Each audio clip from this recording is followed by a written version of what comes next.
black, so I can talk about black issues. I'm gay and married to a dude, so I can talk about gay issues. I'm 100% independent, so I can say whatever I want to say, and this video is not sponsored. I say all of this because to some people, those things matter, and when it comes to the 2024 election, quite frankly, I'm concerned with the amount of pandering and lies that's taken place, especially regarding the communities that I'm a part of. In this video, I'm going to give my reasons as to why Kamala Harris will not be receiving my vote. I'm going to make this as simple and effective as possible. 3 reasons from a gay perspective, 3 reasons from a black perspective. Let's go. Gay perspective. My sexuality does not define my worldview. Why should what I do in private automatically define my worldview, politics, habits, and culture? I may be gay, but I'm Amir first. I'm an individual with my own mind and my own thoughts. The only label that can really label me is my birth certificate that reads name Amir Odom. My name defines me, and I'm a combination of all of my habits, all of the things that I enjoy, the music, the food, everything I like. That is what defines me, not just one specific thing that I'm a part of. It's like, just because I'm gay, I'm not allowed to vote Republican. Well, why? Just because there's a fringe amount of Republicans that don't think I should be able to get married and don't think I should adopt kids? Yeah, for sure. I definitely highly disagree with them, but I also highly disagree with the Democrats too on a lot of different things. For example, the Democrats and the leftist gays who thinks minors should have the right to receive life-altering, life-changing trans surgeries. So now what? I disagree with both sides on various different things. And while I openly disagree with both the left and the right on various issues regarding gay topics, I for sure disagree more with the side that says, yes, you can't consent to have sex because you're too young to make these kinds of decisions, but you can consent to change your sex for life. Make it make sense. It's all wrong to me. At that, I'm being told time and time again that Donald Trump is very homophobic and bigoted. The whole time he's having gay weddings at his house. Like, these are quite literally my friends John and Dan, who had a gay wedding at Trump's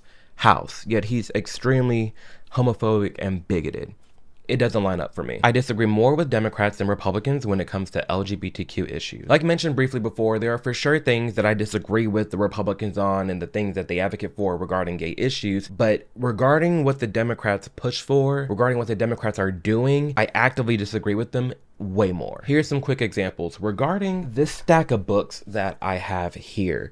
What we have here is a list of the banned books that Republicans are trying to get rid of in schools that makes them very bigoted and homophobic, and they're trying to censor speech, when in reality, these books I can't even talk about because it's demonetized on YouTube because it's not brand safe, because it's very inappropriate for children. He's undoing my belt. I'm reaching into his bedside drawer for a condom. A good handy is all about the wrist action. Rub the head of his back and forth with your hand. After a bit, a person's becomes moist and slippery. It's disgusting. It really is. It has no reason being accessible by 6th graders, 5th graders. Not to mention that Democrats are fighting for the rights for minors to receive medical care regarding being trans. You got your mastectomy at 13. A secret summer camp for transgender kids and their families. Side effects were severe, are permanent, and started within days. I genuinely don't agree with that. Do I think that there are kids out there who are suffering from gender dysphoria? For sure. But I also understand that there's a growing amount of trans people detransitioning who are suffering a lifelong,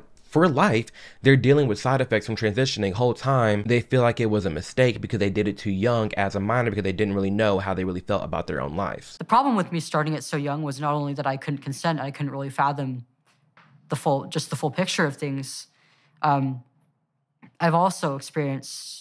still experiencing a wide range of complications to this day. Like, I have no issue with trans people. I think when you're an adult, you can do whatever you want. It's perfectly fine with me. I was with my trans girls the other weekend, and Blair White and Gwyneth McMullen. Like, I'm totally fine with trans people existing and doing whatever they want as a legal adult. It's just, to me, when it comes to children, we should let children be children. I don't think it's acceptable to say, yes, you 13, 14-year-old child, you can't smoke, you can't drink, you can't vote, you can't get a tattoo, you can't consent to sex, but yes, you can consent to change your sex for life. You can consent to get top surgery. You can consent to alter your voice. You can consent to stop puberty. It's just unacceptable to me, and it's actively happening right now. And this does not make me a hateful person, or anybody who has these thoughts a hateful person, when in reality, they're just caring for children. When it comes to the Democrats and the left really fighting for drag queens and allowing them to read to children and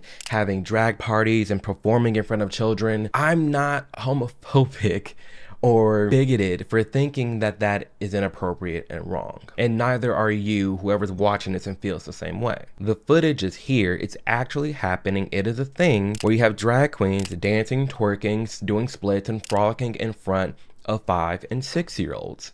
It's not okay. And then I'm hearing, well, Republicans are calling the gays and the drag queens the groomers and just for wanting this. Okay, well, it doesn't take much to do a simple Google search and realize that there are a plethora of cases where you have a grown man in a wig frolicking around as a drag queen to perform in front of children, have them sit on their laps and read to them. The whole time they're a convicted predator. I just think if we left adult performers to perform only in adult spaces, we would be fine. Let's be real here. Where can you go to find a drag queen? You go to the gay club where you show your ID that you're of age, and then you go in and you watch them frolic, strip, dance, and you throw ones at them. That's just what it is. And then I've seen all the comparisons of like, okay, well, Mrs. Doubtfire is fine. You can't compare Mrs. Doubtfire, a professionally rated PG-13 movie, with a drag queen that isn't rated at all, that's dipping, bouncing, and twerking in front of 5 and 6-year-olds. It's not an equal comparison, and it doesn't make sense. I care about women's rights. And this sounds like a silly thing to say, especially the party screaming, yes, we're gonna elect the first female president. You think they actually care about women, but in my opinion, I don't think that they do. Because if you ask any of these people, what does it mean to be a woman? You know, when you're saying we're electing our first female president, what does it mean to be a female? What does it mean to be a woman? They can't define it. What's a woman? I don't think there's an easy definition for what a woman is. As long as she's identifying as a woman. A woman is anyone who identifies themselves as a woman. A woman is someone that identifies as a woman. It's who you identify as. If you identify as a woman and you feel that like in your soul and in your mind you're a woman, then that makes you a woman. They can't define it and they can't give you an answer. So how are you gonna say, I respect women, I'm fighting for women, but you don't even know what that means or what that stands for? This is the same group saying trans women are women, trans men are men. It's the same group saying there is no difference between a man who puts on makeup and a wig and says he's a woman versus someone that's going through fertility issues, someone that's getting breast cancer, someone that has menstrual cycles, like all these different things. They're saying that they're the same. It's okay.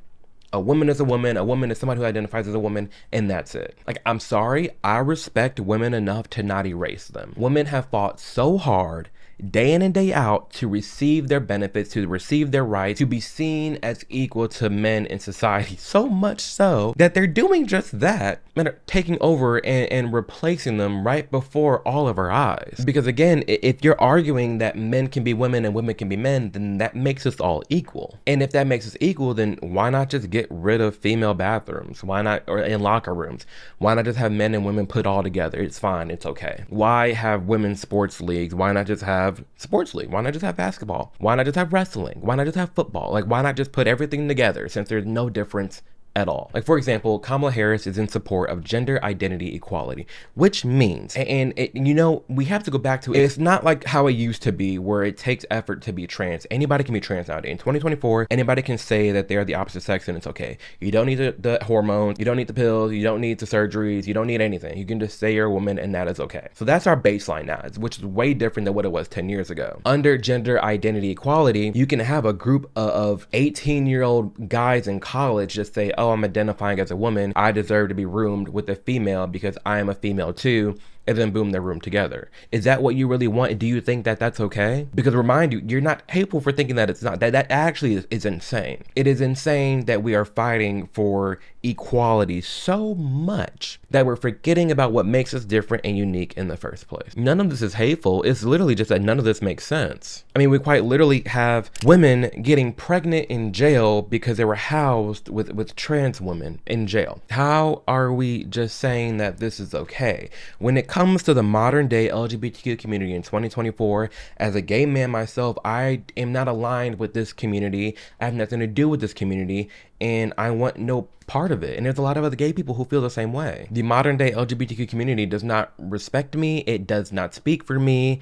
We don't have the same values, and I don't like anything that they're pushing. Black perspective. Now, have Democrats and Republicans both helped the black community in some way, shape, or form? For sure. I'm not going to say they haven't done anything at all, but when you look at the black communities, when you look at these black cities that are crippling, that are crumbling right before our very eyes, that have just been in decline, and could decline, it's not like Republicans have been in control of them. Chicago, Democrats since 1931. St. Louis, Democrats since 1949. Atlanta, Democrats since 1879. Detroit, Democrats since 1962. Baltimore, Democrats since 1967. And under all that Democrat control, what do our communities have to show for it? Black kids can't read, black kids can't do math, black kids account for majority of the crimes in malls and theme parks, black kids account for majority of the looting of luxury stores. Takeoff, P&B Rock, Young Dolph, King Von, Pop Smoke, Nipsey Hussle, XXXTentacion, all shot dead by other black people. Walmart, Target, and Walgreens shutting down majority of their stores in predominantly black neighborhoods due to the rise of theft. And yet consistently I'm being told that white people are the problem, that Republicans are the problem, that Trump is the problem.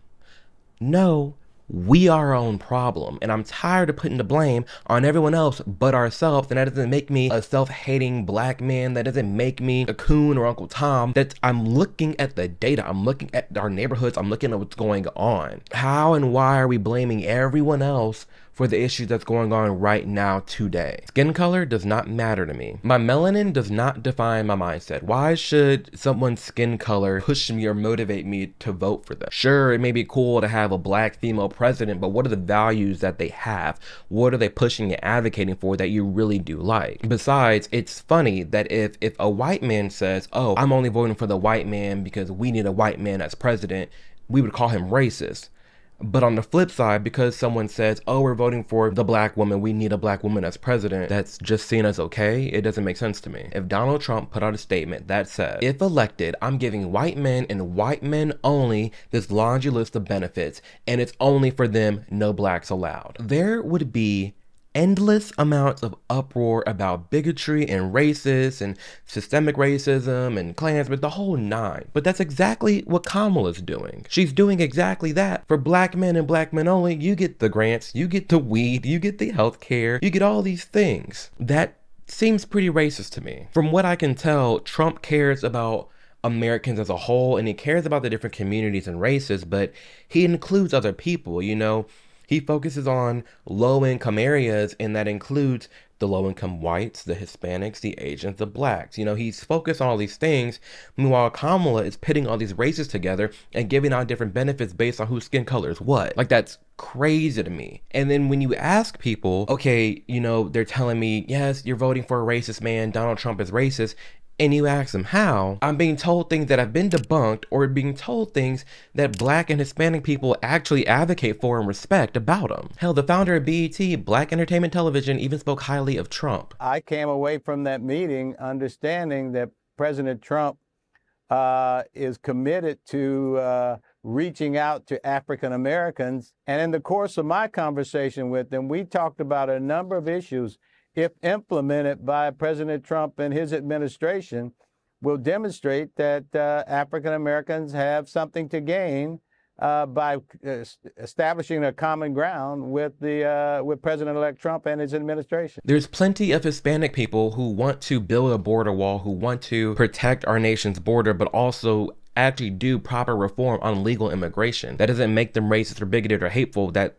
just makes them someone who wants to protect our nation. The chief estimates about 85% of his Hispanic majority town supports a border wall. We need the wall. I'm sorry, but we need it. What would you hope the wall would do? Prevent this. This is one of the hardest when you have loss of life, because some people say our wall is racist. Well, let me ask them, your house has walls. Is it racist? Like, what do you think Israel and Ukraine is doing with the billions of dollars of our taxpayer money that we've given them? We're giving them all this money for them to protect their borders. But a lot of the times with guns, but for the United States, you know, I'm seeing people that are advocating for, you know, being against guns and advocating against the wall and just let everybody in. Meanwhile, we're also pushing for the protection of other people's borders, but not ours. Like, there's plenty of black people, whether it be in Chicago or New York, who are voicing their concerns and are upset with the rise of migrants in their neighborhoods that have come through the border and have been planted there in these cities. When do citizens of the United States of America come first? On the southwest side, city officials getting an earful. How about this? Give them all these politicians' addresses and put them in their backyards, in their basements, in their houses. And they're upset that they're taking the local jobs, aka the black jobs. That's all that meant. So I don't know, you guys. It's just when you really look into these things and you stop allowing yourself to be led by the headlines and the Twitter threads and this, that, and that, and looking into it for yourself, a lot gets discovered. And it's sad that, you know, it's come to this point in this election where there's so much misinformation, there's so much lies and pettiness on display that it's this hard to just get the truth for what it is. I'm driven by action and not fear. I've heard more from Kamala on what we should fear by having Trump as president than what she's actually going to do as president, which again, she's already in office. It'd be one thing if this is a whole new Democrat versus Trump and, you know, y'all are wanting someone new. I can get behind that. But this lady is 10 steps away from the Oval Office every morning. This lady has been a part of every major decision that Joe Biden has put in place since he was inaugurated back in 2021. And I've been a part of most of the decisions that have had impact. At that, no one voted for her. She was put into place, which is the furthest thing from democracy, but I digress. I keep hearing about why I have to fear this Project 2025, which one off the bat, Donald Trump has already stated that he has nothing to do with. He knows some people that have put it together, but so does Kamala, and two, there's black authors in there and Hispanic authors as well. So it's like, I get it, there are a lot of bad things in Project 2025, and I do disagree with, but Donald Trump has already put out his own policies, so it's not fair to me to relate him to that and say Project 2025 is Trump's when he keeps saying it's not. Like some on the right, severe right, came up with this Project 25, and I don't even know. I mean, some of them I know who they are, but they're very, very conservative, just like you have. They're sort of the opposite of the radical left, okay? You have the radical left and you have the radical right, and they come up with this, I don't know what the hell it is, it's Project 25. He's involved in Project. And then they read some of the things, and they are extreme. I mean, they're seriously extreme. But I don't know anything about it. I don't want to know anything about it. So instead of me fearing this hypothetical thing that's already been said and told that's not going to happen, I'm actively upset and fearing what's happening now and what has happened. There are a plethora of things that Kamala openly defends and advocates for in this current moment. So instead of me fearing this ideological, oh, Trump's gonna do this or he might do this, when we already had him as president for 4 years, I'm actively upset with what Kamala is doing and pushes for in this very moment.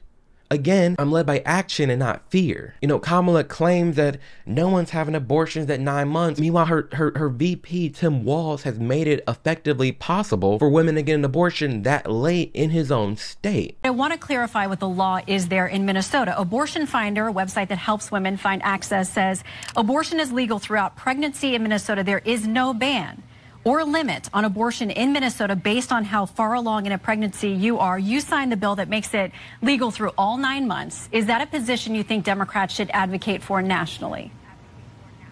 Look, the vice president and I have been clear. The restoration of Roe versus Wade is what we're asking for. And on the topic of abortion, I have another video outlining all the things, the lies about Trump, but Trump is in favor of abortion. He thinks that there actually should be more weeks given and more time given for women to get an abortion. Well, I think the 6 week is too short. It has to be more time, and so and I've told them that I want more weeks. So you'll vote in favor of the amendment? I am going to be voting that we need more than 6 weeks. Melania Trump, his wife, is pro-choice. Individual freedom is a fundamental principle that I safeguard. Without a doubt, there is no room for compromise when it comes to this essential right that all women possess from birth: individual freedom.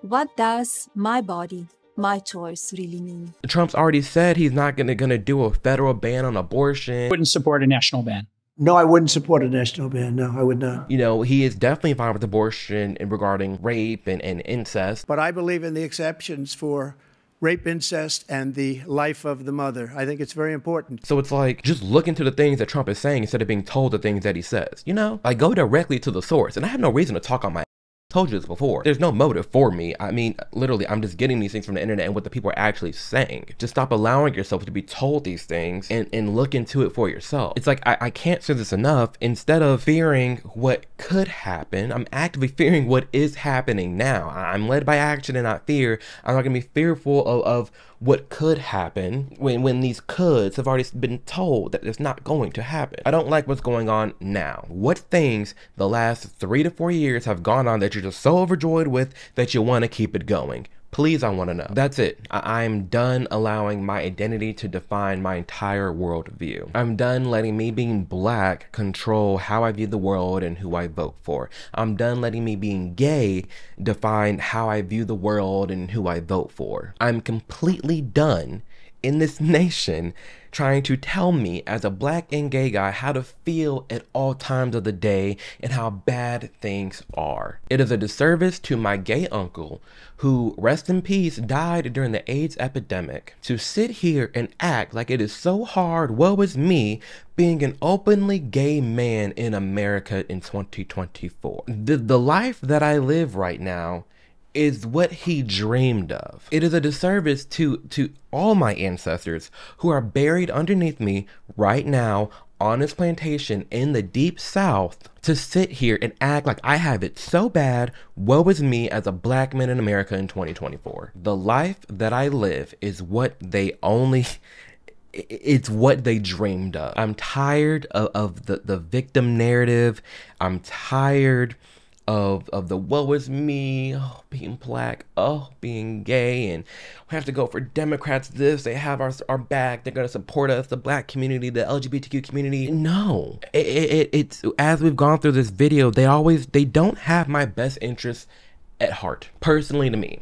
Based off the data, based off the how we're acting in these communities, based off the things that we're pushing for and advocating, I don't see any reason for me to sit here and pledge my allegiance and support to this entire communities when I don't vibe with them at all. The main things that I have in common with the gay community is that my limp is wrist, and the main thing that I have in common with the black community is that I'm darker than 11:59 p.m. That's about it. So in regards to everything else, it is apparent that I align more with the centrists and the Republicans on a lot of different issues. Will it be that way forever? Probably not, but for right now in 2024, you damn skippy. I am very proud to be an American. I am very proud and honored to use my voice and share my opinions on things going on in this country, and I forever will. I will always be voicing my opinion. I always will be sharing different perspectives and highlighting different viewpoints and diving deep on this YouTube channel. So if you like this kind of content, be sure to like and subscribe. It helps the channel grow a ton. If you are interested, I have an entire playlist regarding this 2024 election, and in a video, it just hit 1 million views actually, debunking all the lies that they say about Donald Trump, which shout out to Elon Musk. He retweeted it on Twitter, which is just outstanding. That's incredible that he even seen that video. But yeah, those are my opinions, those are my thoughts. Black and gay not voting for Kamala Harris. So there's that. If you like this video, again, be sure to share it with your friends and family. I started out the video that way so that it's very receptive to those on the left, because they're always like, you're not black. I'm tired of white men talking about black issues. Okay, well, I'm black. Oh, I'm tired of straight people and the cis heteronormative this and that. Okay, well, I'm gay. Like, I'm black and I'm gay. I am very validated. I can talk about these issues. You care so much about promoting black voices and promoting gay voices. Here you go. I'm right here for you. So with that being said, thank you for your time. Thank you for watching this video. I appreciate you a ton. Very thankful for my Patreon members. Be sure to join if you're not already. The tier starts at $1, and I'm sending out free signed Christmas cards. So if you want a Christmas card, be sure to join my Patreon. The link is below. Shout out to all my members. And yeah, I'll catch y'all in my next video. There's like 3 more coming within the next week and a half. So locked and loaded. Content's here. Content's ready to stay. Love you a ton, and I'll see you in the next video. Deuces.